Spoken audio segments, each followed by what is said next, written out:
Evangelho segundo escreveu Lucas, capítulo 1,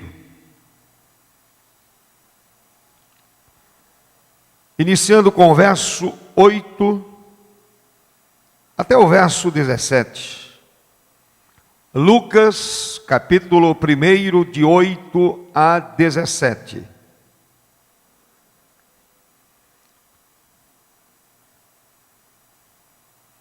Leitura alternada.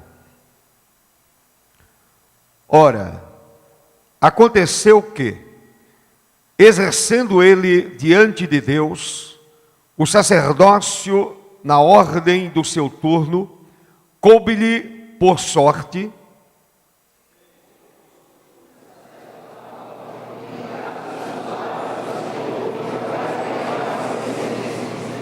e durante esse tempo toda a multidão do povo permanecia da parte de fora orando.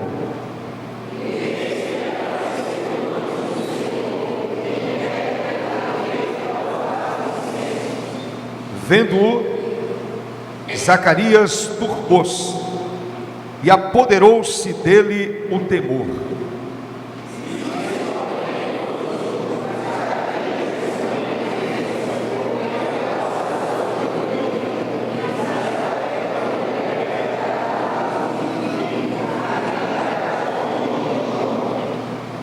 Em ti haverá prazer e alegria, e muitos se regozijarão com o seu nascimento.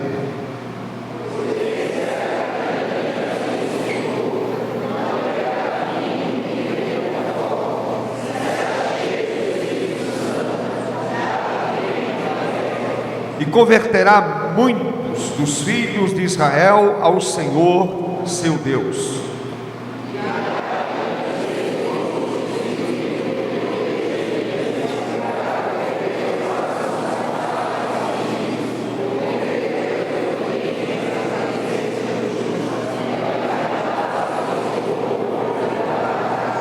Amém. Lemos lá em Malaquias, quando o Senhor diz no verso 5: Eis que eu vos enviarei o profeta Elias. E aqui neste verso 17: irá adiante do Senhor do espírito e poder de Elias. Podem assentar, meus amados irmãos. Meus amados, se eu estivesse ainda no seminário, o sermão desta manhã certamente seria considerado um sermão biográfico.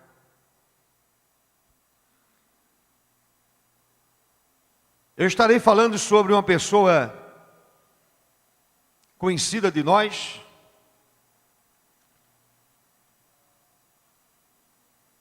João Batista. Aquele que veio como precursor do Senhor Jesus e teve o seu nascimento anunciado de uma forma bem diferenciada. Como lemos no texto, a sua mãe Isabel não podia conceber, mas como diz a Bíblia, não há nenhum impossível para o Senhor nosso Deus. Não existe nenhuma impossibilidade para o Senhor. Zacarias, já avançado em idade, era um ancião. A sua mulher também já era idosa. Portanto, do ponto de vista humano, era impossível aquele casal segurar nos braços uma criança. Algo impossível.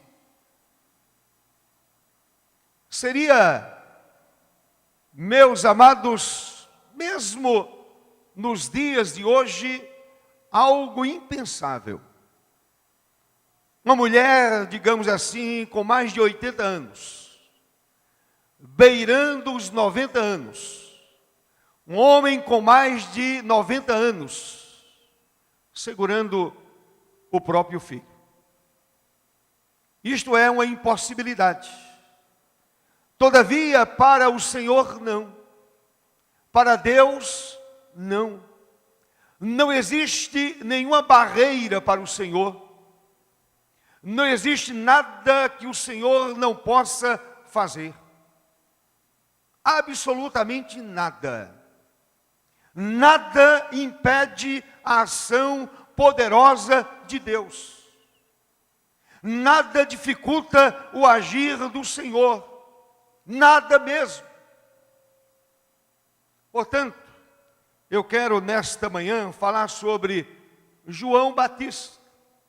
O homem que não poderia nascer, todavia nasceu. Não poderia existir na história, porém existiu na história. E ele foi grande aos olhos de Deus. Foi um exemplo de grande homem de Deus, de grande servo do Senhor, de homem de coração convertido, de homem íntegro, homem com a vida no altar do Senhor. E meus amados irmãos, todos nós, aos olhos do Senhor, somos pequenos. Eu, você, todos nós, aos olhos de Deus, somos considerados pequenos. Todavia, a Bíblia nos ensina que Deus considera alguns como grandes. Homem. Eu não estou falando de anjos. Eu não estou falando aqui do anjo Gabriel. Deus considera alguns homens grandes. O Senhor diz que eles são grandes. E a avaliação do Senhor, essa avaliação de grandeza, não é segundo o padrão humano. É segundo o padrão de Deus. Segundo o padrão divino. Segundo o padrão do céu.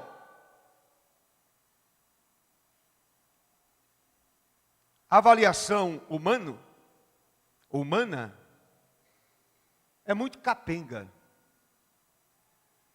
É muito limitada.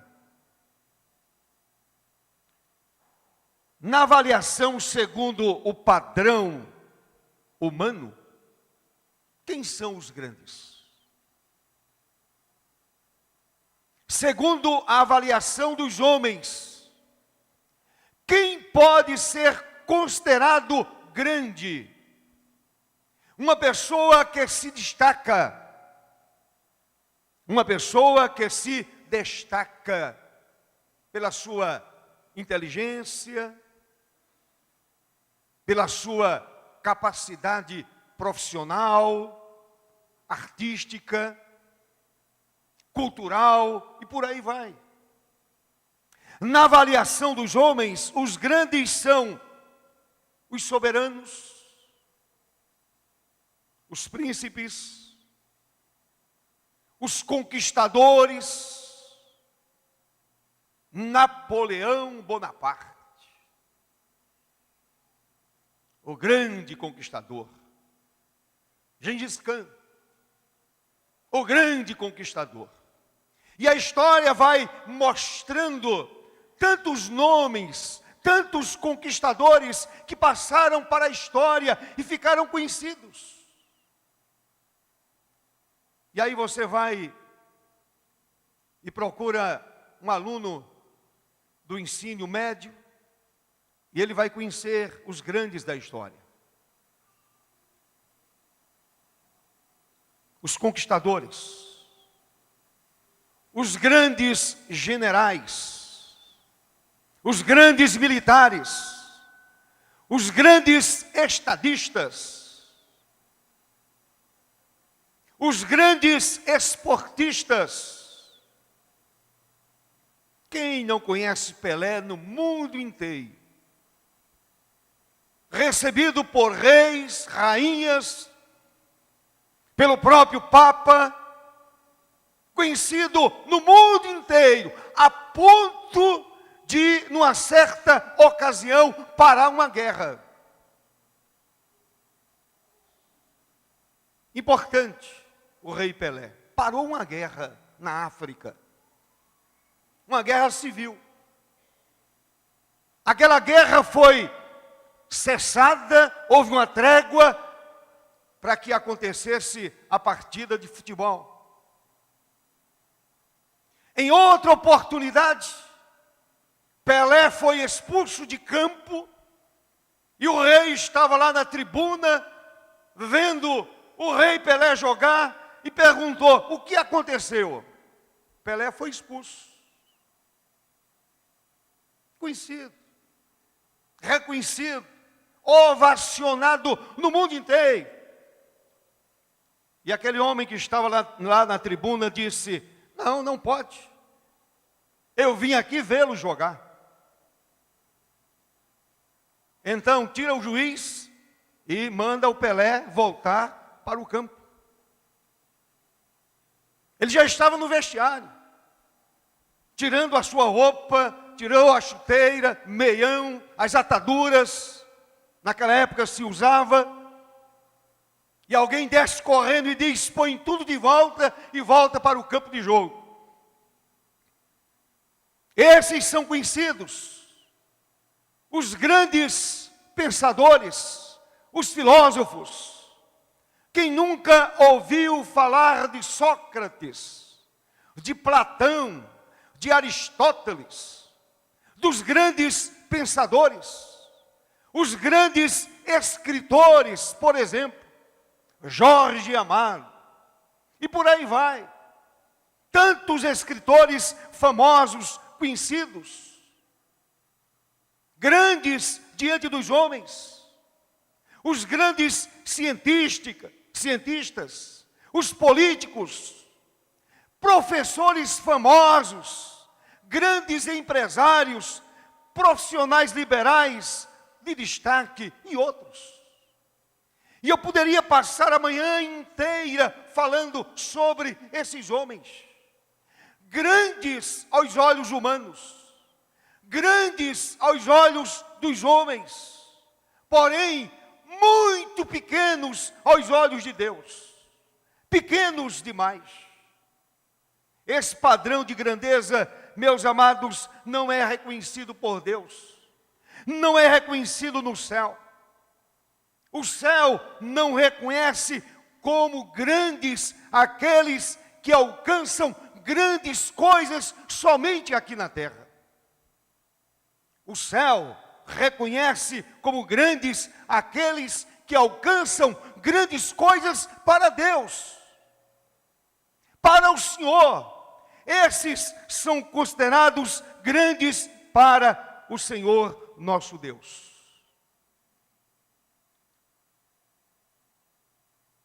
Aqueles que pouco fazem para Deus são considerados pequenos. Não obstante serem reconhecidos como grandes diante dos homens. Porém, aos olhos do Senhor, não são considerados grandes, não passam de nada.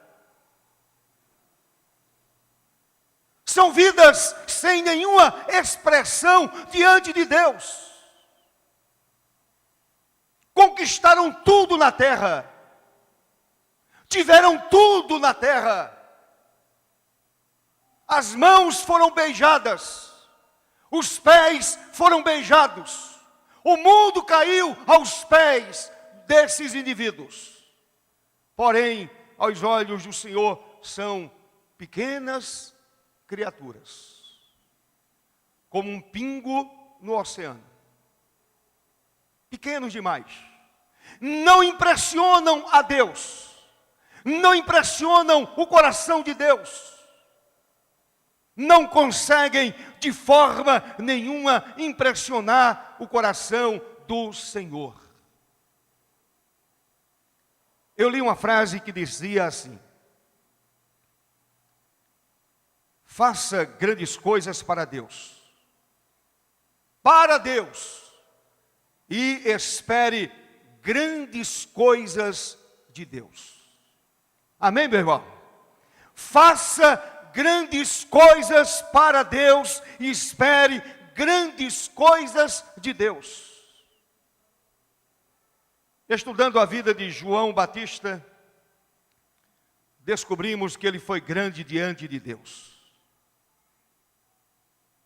Não diante dos homens. Diante dos homens era um ser insignificante.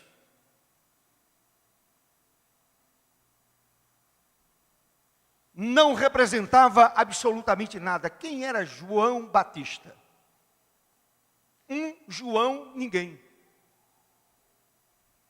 Aos olhos dos homens, diante da sociedade da época, diante das pessoas, quem era João Batista? Ninguém. Agora, meus amados, vejamos algumas características da vida desse homem chamado João Batista.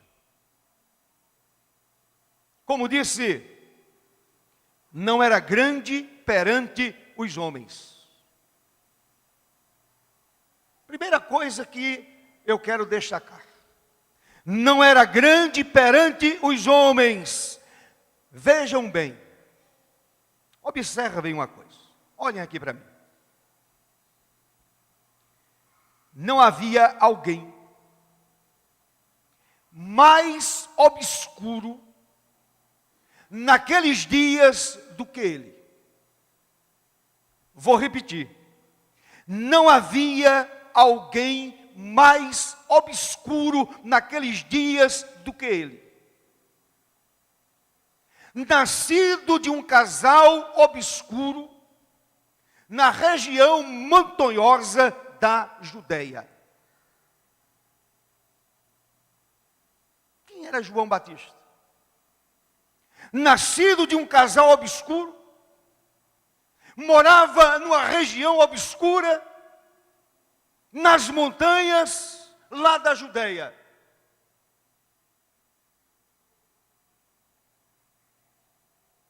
Quem dava atenção a uma pessoa dessa? Que diriam, meus amados, os poderosos da época, como Herodes, Pilatos, o imperador romano, os pensadores de Atenas, os sábios do mundo inteiro, os rabinos de Jerusalém? Se alguém lhes tivesse dito que João Batista era o maior entre os homens. Imagine você, se alguém chegasse diante de um rabino conhecido, famoso lá em Jerusalém, e dissesse a ele o seguinte: entre os homens, João Batista é o maior. Se alguém chegasse diante de Herodes e dissesse: João Batista é o maior entre os nascidos entre os homens. Se alguém chegasse diante do imperador romano, dizendo para ele: você não é grande, você não passa de absolutamente nada, o maior se chama João Batista. Observe o que disse Jesus em Lucas capítulo 7, verso 28. O Senhor se referindo a essa figura conhecida como João Batista. Quem está dizendo é o Rei dos Reis. Quem está fazendo esta afirmação é o Filho do eterno Deus. Lucas 7, 28. E eu vos digo, entre os nascidos de mulher, ninguém é maior do que João. Se o Senhor estivesse dizendo isso entre os rabinos, seria considerado louco. Se ele estivesse assentado em Atenas, a cidade da sabedoria, ali nasceu a sabedoria humana, em termos de filosofia. Se o Senhor Jesus estivesse assentado no meio dos grandes pensadores e fizesse tal afirmação, ele seria considerado louco. Imediatamente perguntariam a ele: o que fez esse homem chamado João Batista? Qual foi a sua grande obra? Qual foi a sua grande descoberta? Qual é a sua obra literária? Qual é a sua obra filosófica? O que fez ele? Certamente o Senhor diria: para os homens, aos olhos dos homens, ele não fez absolutamente nada. Todavia, diante de Deus, aos olhos do Senhor, João Batista era um grande homem. Louvado seja o nome do Senhor para todo sempre. Muitos servos de Deus, que nós reputamos como obscuros, são eles que o céu considera como grandes. Aqueles que nós reputamos como obscuros, aqueles servos que não se destacam, não estão na mídia, não são conhecidos do mundo, não são reverenciados, não são os grandes oradores. Esses, no céu, são considerados grandes. É aquela irmãzinha que pela madrugada levanta para interceder. É aquele irmãozinho que põe um monte de folhetos na mão e sai evangelizando pessoa por pessoa. É aquele irmão que sobe no ônibus e fala do amor de Deus. Quando eu estava no seminário, eu me lembro de um irmão aposentado, certamente aposentado devido já à sua idade. E ele subia nos ônibus, pedia permissão e dava uma palavra de 2, 3 minutos falando do amor de Deus, falando de Cristo, dizendo que Jesus é o caminho. Depois ele dava um bom dia, uma boa tarde ou boa noite, descia, apanhava outro ônibus e passava o dia inteiro falando do amor de Deus. Quem era aquele homem? Um sujeito obscuro. Não era conhecido por ninguém. Não publicou absolutamente nada. Obscuro aos olhos dos homens. Certamente conhecido no céu. E quem sabe a semelhança de João Batista, considerado grande por Deus.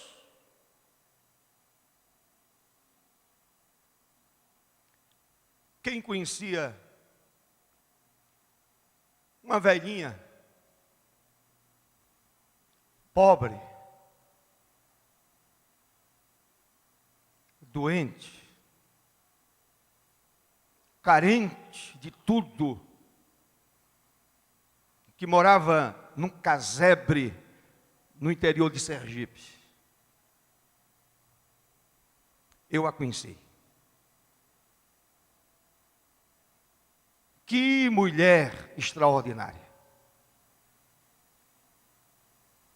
Sem nenhuma cultura. Que mulher maravilhosa. Que exemplo de piedade. De vida íntima com Deus. Desprezada pela família. Morando de favor. Quem conhecia aquela mulher do estado de Sergipe? Ninguém. Era uma senhora obscura, desconhecida, desprezada, rejeitada, porém abraçada por Deus, amada por Deus e grande aos olhos do Senhor. Grande aos olhos de Deus. João não era grande perante os homens.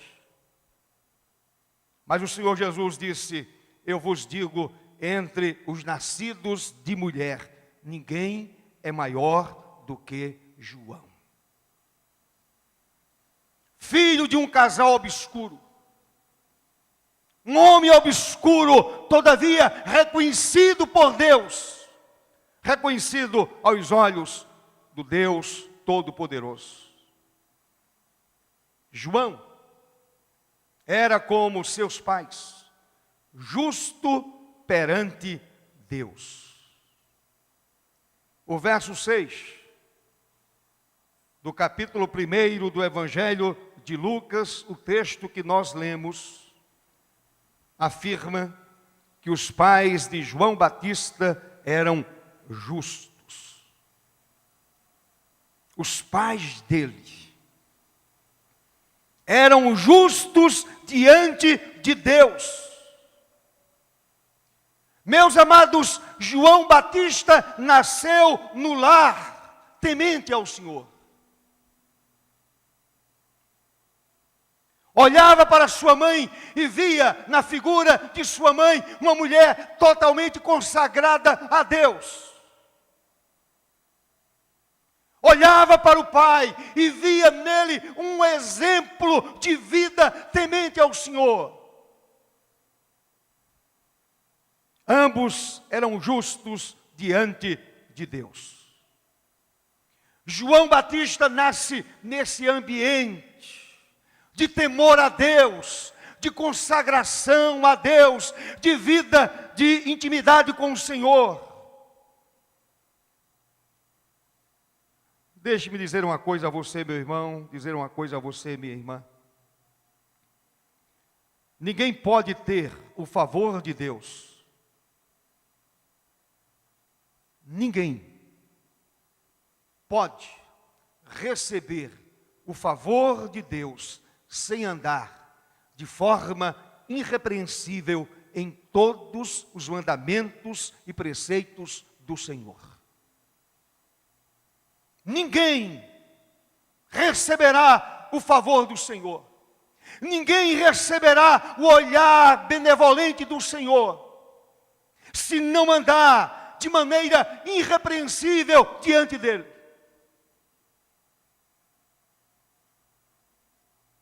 Pedro, o apóstolo Pedro, em sua segunda carta, capítulo 3, verso 14, escreveu o seguinte: empenhai-vos por ser achados por ele em paz, sem mácula e irrepreensíveis. Se eu quero viver como João Batista viveu, como seu pai Zacarias viveu, como sua mãe Isabel viveu, eu preciso ter uma vida sem mancha, sem mácula, uma vida irrepreensível diante do Senhor. Ontem uma pessoa chegou no meu gabinete. Não conheço muito bem aquela pessoa. Não é desta igreja, não pertence à nossa denominação. E aí, conversando comigo, compartilhou comigo, falando a respeito de um problema que houve,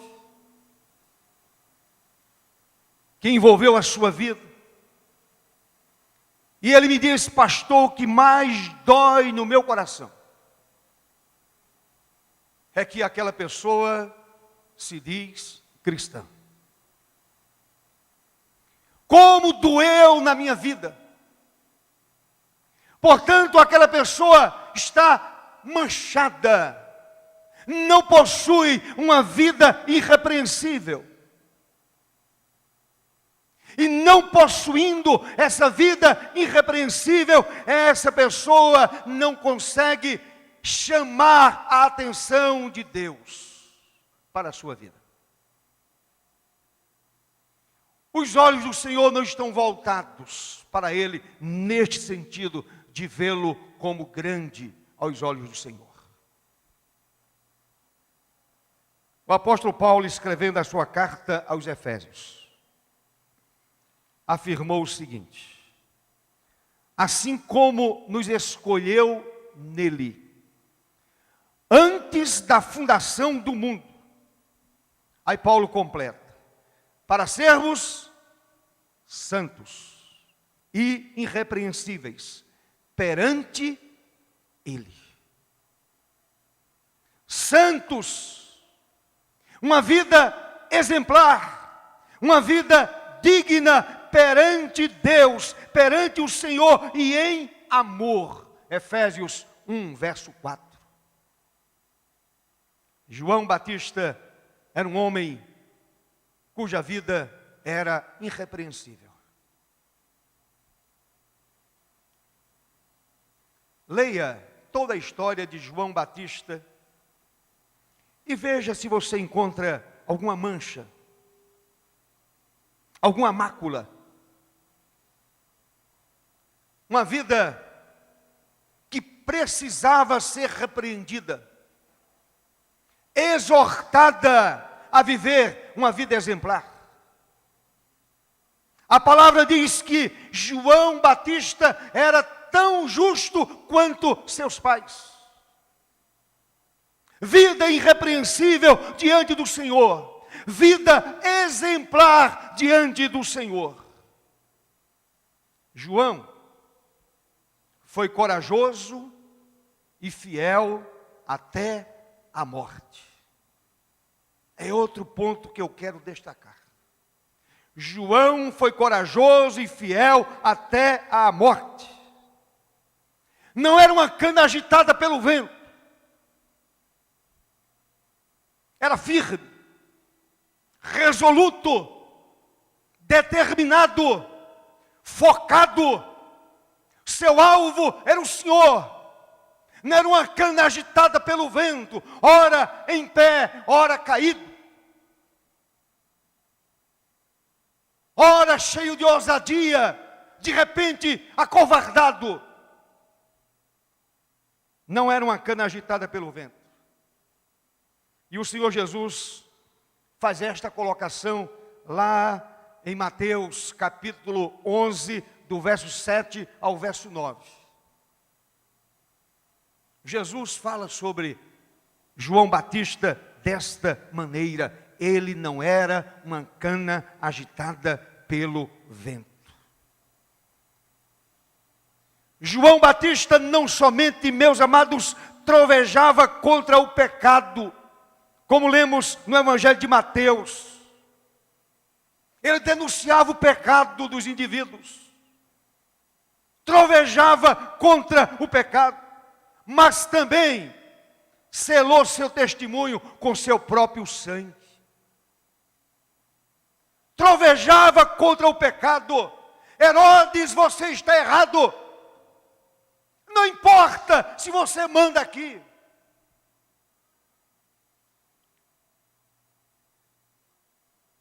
Mateus 3, 7 e 8. Lemos o seguinte. João Batista trovejando, parecia um trovão. Eu fico imaginando João Batista lá à beira do Jordão, naquele lugar árido, terra seca, ali, à beira do Jordão, Jordão correndo, as suas águas correndo, e João Batista trovejando contra o pecado, vendo ele que muitos fariseus e saduceus vinham ao batismo, disse-lhes: raça de víboras. Imagine um pastor se levantar hoje e olhar para a sua congregação e dizer: raça de víboras. Ele é demitido no outro dia. O conselho se reúne e diz: pastor, infelizmente não dá para continuar.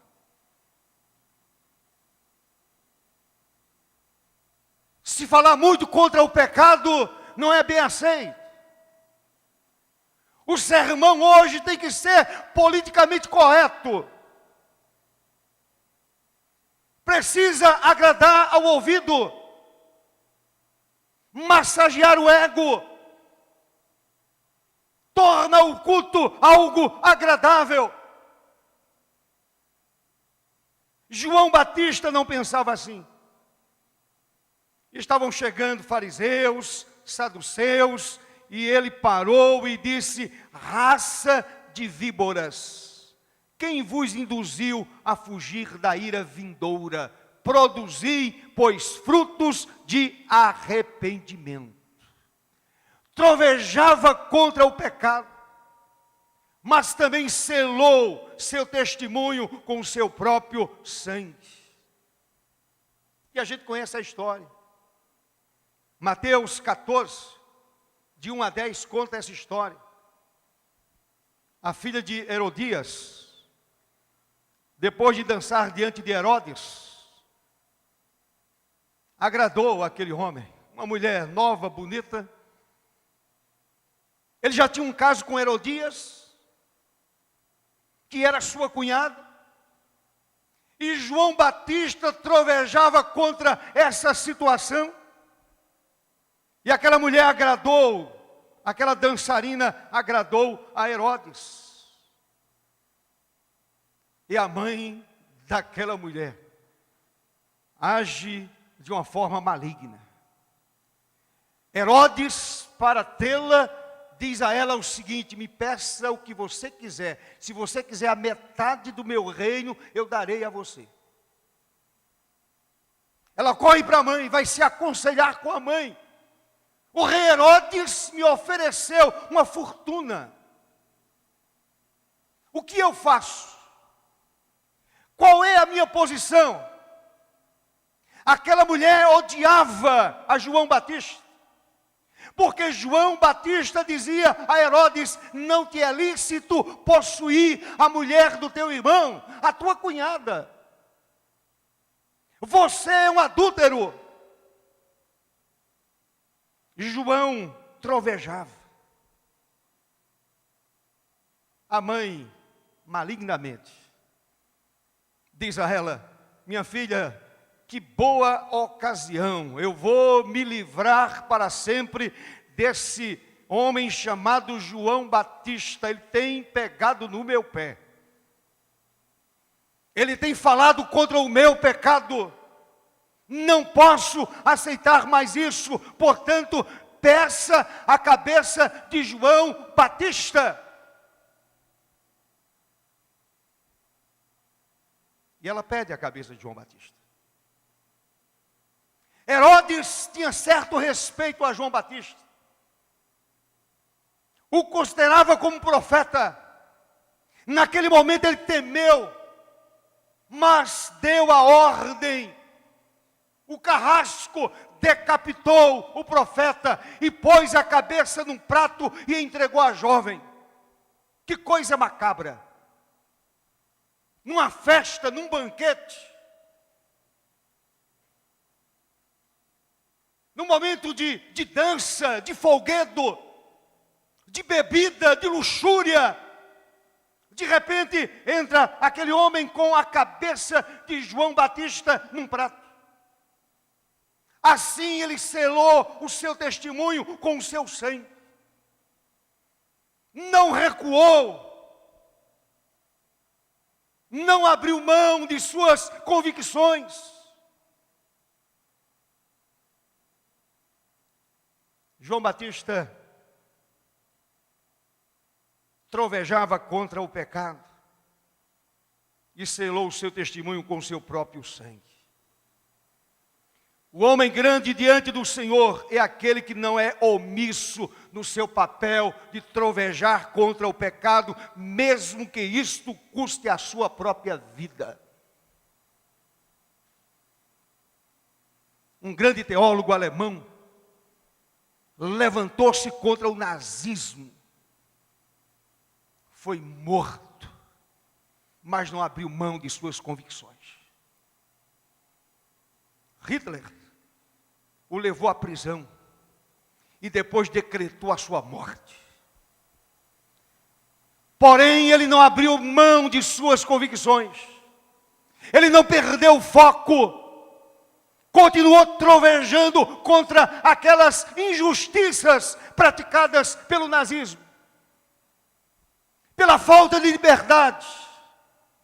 João Batista fez a mesma coisa. Por isto, aos olhos do Senhor, ele foi considerado um grande homem. Outro ponto que eu quero destacar na vida de João: João vivia separado do mundo. Não tinha interesse pelas facilidades que o mundo oferece, nem pela aparente felicidade que o pecado oferece. Portanto, andava livre dos embaraços da vida mundana. Era um homem simples, de vida simples, costumes simples. Ele estava livre de todos os embaraços da vida mundana. A sua preocupação era agradar a Deus, era preparar a chegada do Senhor, o caminho do Senhor. Essa era a grande missão dele. Tiago ensina, meus amados irmãos, que o cristão deve se guardar incontaminado do mundo. Tiago 1:27. Se você quiser abrir a sua Bíblia, por favor, abra lá a sua Bíblia. Tiago 1:27, a religião pura e sem mácula para com o nosso Deus e Pai é guardar-se incontaminado do mundo. O apóstolo João escreveu em sua primeira carta, capítulo 2, verso 15: não ameis o mundo, nem as coisas que há no mundo. Se alguém amar o mundo, o amor do Pai não está nele. Grande perante Deus é o crente que está crucificado para o mundo, como escreveu Paulo: estou crucificado com Cristo. Gálatas 2:19. Eu estou morto para o mundo, para as facilidades do mundo. Imagine comigo o seguinte: se João Batista não tivesse aquele caráter que possuía, ele tinha um certo respeito de Herodes. Herodes tinha um caso com a sua cunhada. Se João Batista fosse corrupto, ele poderia muito bem ter se aproximado do rei Herodes. E a sua vida seria completamente facilitada. Ele sairia do deserto para morar numa excelente casa.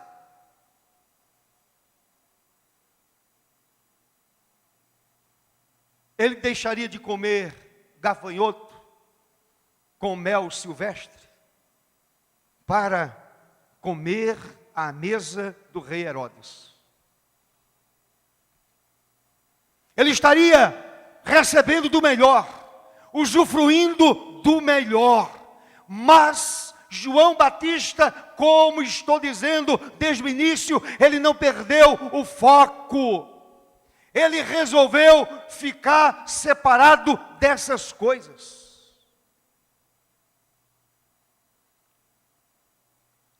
Outro ponto que eu quero destacar. João Batista era humilde. Comportava-se humildemente. Jamais admitiu em sua vida a vaidade. Nunca. Orgulho, de jeito nenhum. Prepotência, de jeito nenhum.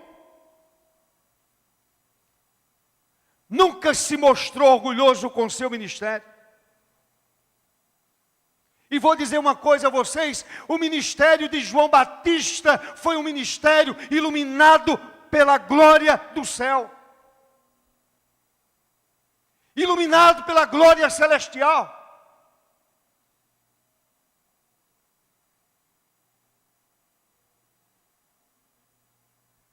João Batista pregava de tal maneira que o povo se esquecia dele e ouvia somente uma voz. E aquela voz era a voz do céu. Ninguém dava importância a ele, ninguém olhava para ele. O povo ouvia uma voz, e aquela voz era a voz do céu. Mateus 3, verso 3, vós o que clama no deserto, preparai o caminho do Senhor, endireitai as suas veredas, era a voz que clamava no deserto.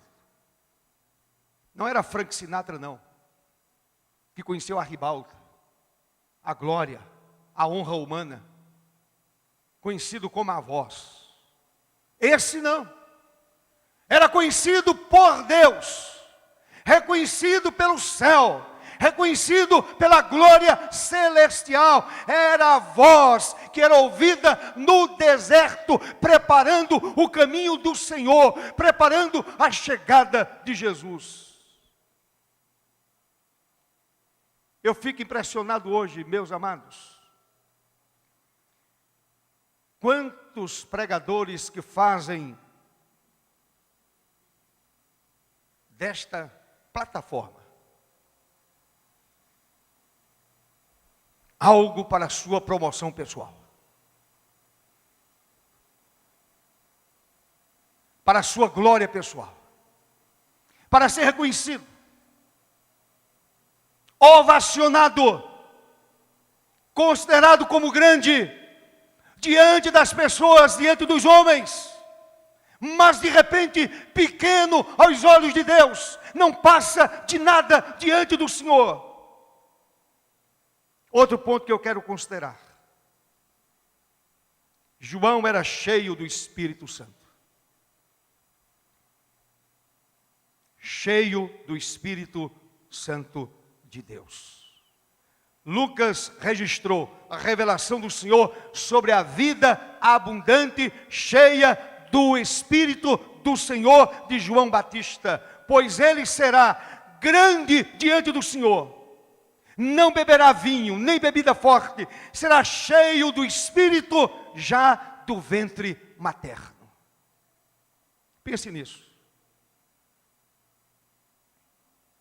Cheio do poder de Deus. Cheio da glória do Senhor desde o ventre materno.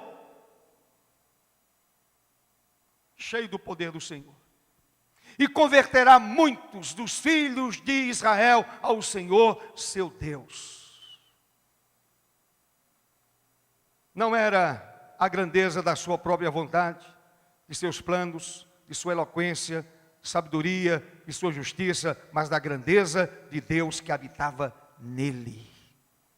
Desde o ventre. Não podia nascer, nasceu. Obra especial de Deus. Não podia nascer de uma senhora de avançada idade, de um pai idoso. Ele nasce, ele é gerado, e desde o ventre, cheio do Espírito Santo de Deus. Deixe-me dizer uma coisa a você, meu irmão e minha irmã, e preste atenção a mim, por favor. Se você deseja ser grande diante de Deus, faça uma coisa. Somente uma coisa. Busque o enchimento do Espírito Santo do Senhor. Você deseja ser reconhecido por Deus, considerado como grande aos olhos do Senhor. Permita que o Espírito Santo encha a sua vida. Paulo escreveu: enchei-vos do Espírito, Efésios 5,18. Enchei-vos do Espírito. No Evangelho de Lucas, o Senhor Jesus Cristo afirmou: permanecei, pois, na cidade, até que do alto sejais revestidos de poder. Revestidos do Espírito Santo. Se você deseja ser reconhecido por Deus, permita que o Espírito Santo encha a sua vida para a glória do Senhor. Amém, meu irmão? Permita isso. Não se acomode.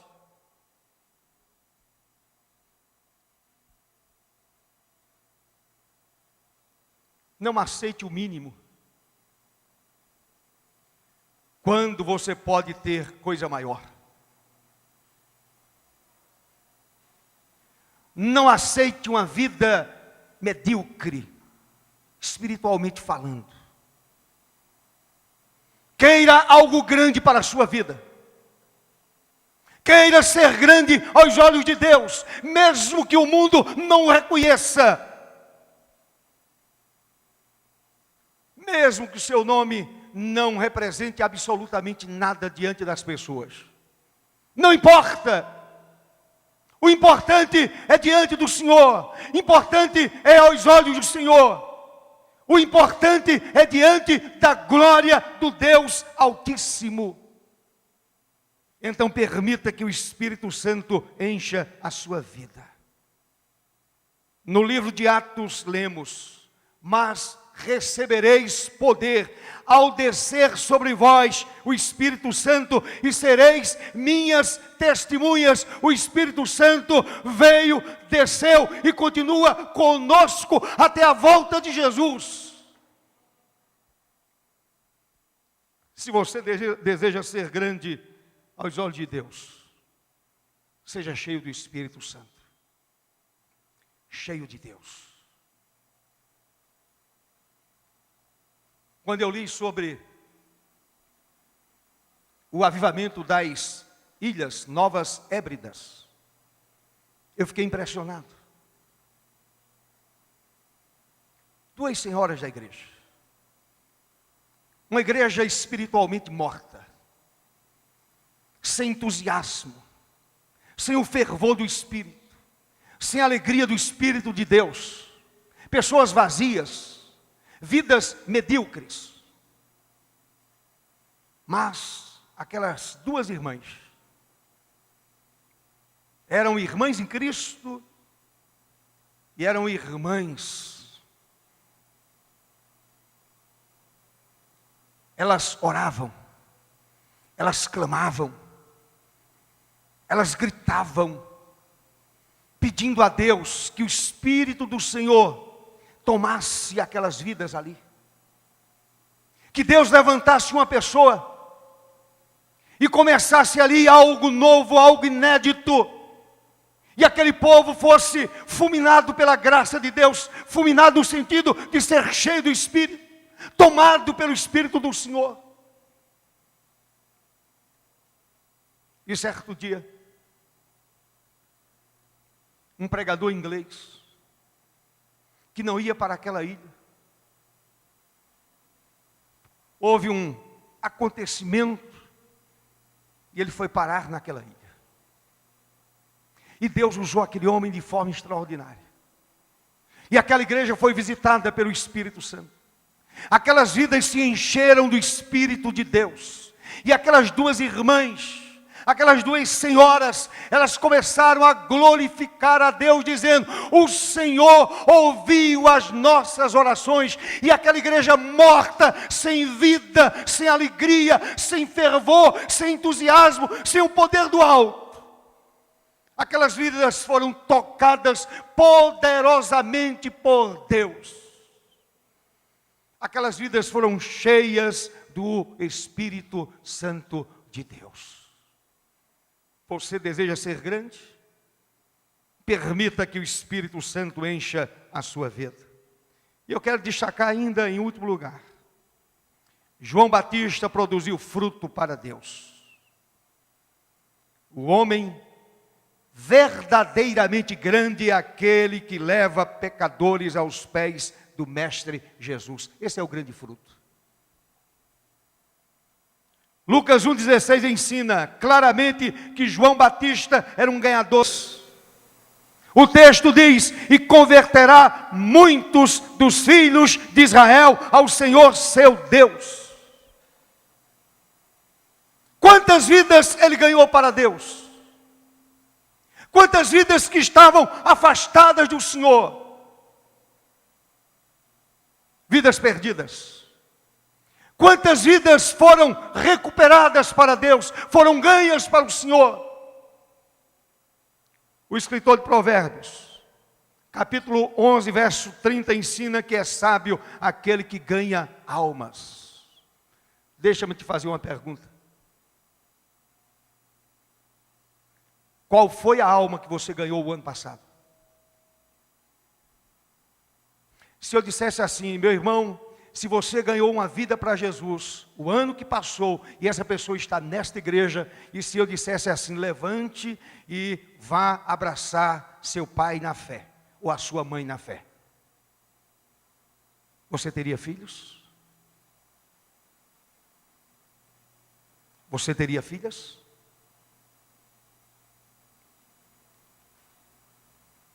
Um grande pregador congregacional, eu já contei essa história aqui, que eu conheci pessoalmente.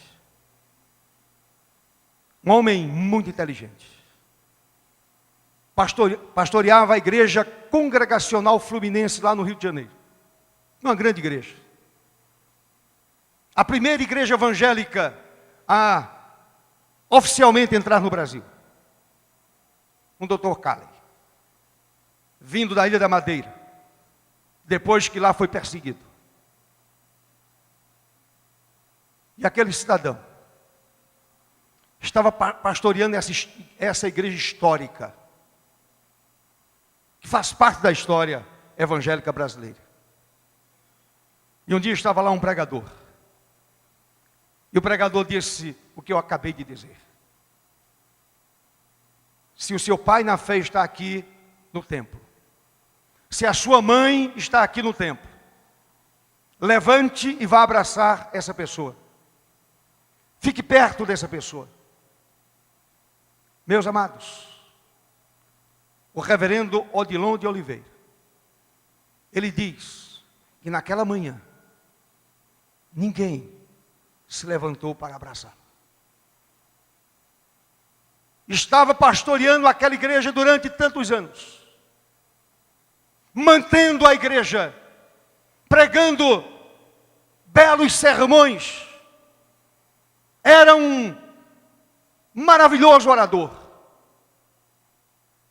Mas a sua pregação não envolvia o coração das pessoas. Não chegava a vida da pessoa ao coração da pessoa. Não havia mudança. E Odilon de Oliveira diz que naquele dia ele pediu para morrer. Ele pediu para morrer. Ele disse: eu queria que um buraco se abrisse e eu fosse enterrado vivo, porque eu estava com muita vergonha. Mas ali mesmo, ele se ajoelhou diante do Senhor e disse: Senhor, por favor, encha a minha vida do Espírito e me dê condição de ganhar almas para ti. Tornou-se um dos maiores evangelistas que este país já conheceu. Um grande ganhador de almas. E quando ia a Recife, se hospedava lá no seminário. E eu, seminarista novo, no primeiro ano, eu ficava ouvindo as histórias dele. E quantas vezes eu fiquei emocionado vendo aquele velhinho descer aquelas escadas, sentar com a gente, conversar com os seminaristas. E ele dizia, esse é o segredo. É uma vida cheia da graça de Deus. Uma vida que resolve ganhar outras vidas para o reino do Senhor. Isso é o que importa. É a coisa mais extraordinária a se fazer. Foi justamente isso que fez João Batista, conforme Lucas 1,17, e irá adiante do Senhor no espírito e poder de Elias para converter os corações dos pais aos filhos, converter os desobedientes à prudência dos justos e habilitar para o Senhor um povo preparado. O maior prazer do homem grande perante Deus é o de ir adiante do Senhor, pregando o seu reino, levando ao arrependimento, produzindo fruto na vida das pessoas e na sua própria vida. Adiante do Senhor, levando aos homens a palavra de arrependimento, levando aos homens a palavra de Deus, pregando o evangelho com simplicidade, dizendo Jesus é o caminho, a verdade e a vida. Esta é a sua missão, meu irmão, esta é a sua missão, minha irmã. Esta é a nossa missão. O Senhor Jesus diz, não fostes vós que me escolhestes a mim, pelo contrário, eu vos escolhi a vós outros, e vos designei, para que vades e deis fruto, e o vosso fruto permaneça, a fim de que tudo quanto pedirdes ao Pai em meu nome, Ele vos conceda. Quer ser grande, meu amado irmão, produza fruto para o louvor de Deus. Quer ser grande? Esqueça a ribalta, esqueça a glória dos homens, e produza fruto para a glória do Senhor. Oremos pedindo a Deus, oremos pedindo ao Senhor da Seara que continue levantando homens desse quilate de João Batista, homens grandes diante de Deus, mulheres grandes diante do Senhor.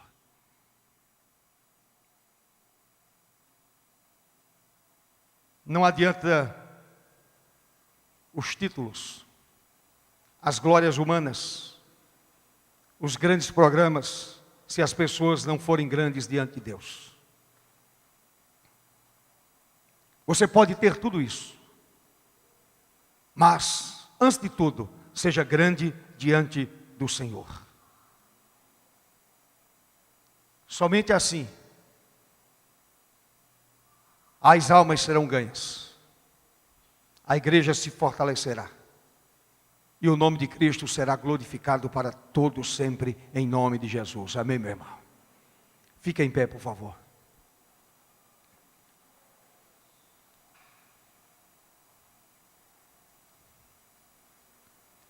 Pastor, a vida de João Batista era uma vida difícil, ou é difícil de ser alcançada. Esse parâmetro é muito grande para mim. É não, meu irmão? Basta você se colocar nas mãos de Deus. Eis-me aqui, Senhor, envia-me a mim.